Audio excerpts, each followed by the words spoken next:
હાલ ને ભાઈ 12 મહિનાનો તહેવાર છે, જુગાર રમી નાખી. ભાઈ જુગાર નો રમાય, આખું વર્ષ જેટલું કમાણા હોય ને એ બધી જુગારમાં વયું જાય, એટલે જુગાર નો રમાય. પેલા ભાઈ 7મ 8મના તહેવાર હાટુ આપણે કમાય, ક્યાંક બહાર ફરવા જાય, બહાર હોટલમાં ખાય, ત્યાં પૈસા દેવાના, પછી માંદા પડી તો પૈસા ડોક્ટરને દેવાના, વળી પાછું આપણે કમાવાનું, ત્યાં પછી દિવાળી આવી જાય, આપણે હું આખું વર્ષ કમાઈ જ કરવાનું. એ વાત તો તારી સાચી. હાલ ભાઈ આપણે રમી નાખી. હાલ ભાઈ મારું 500 નું બંધ, આ તો મારું 1000 નું બંધ, મારું 2000 નું બંધ, આ તો મારું 4000 નું બંધ. તો ખમું જોઈ લઉં.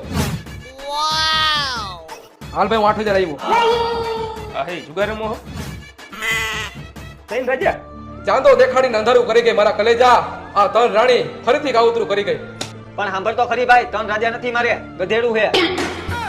વાત તો સાચી હે ભાઈ, ગધડાની પાછળ અને પૈસાની આગળ કૂદી હાલવું નહીં, ઈ ગમે ત્યારે લાત મારે. અરે ભાઈ 500 રૂપિયા તું જા અહીંયાથી. અને ભાઈ તું આટલી બધી શાયરીઓ કા મારવા માંડ્યો? આના કારણે ભાઈ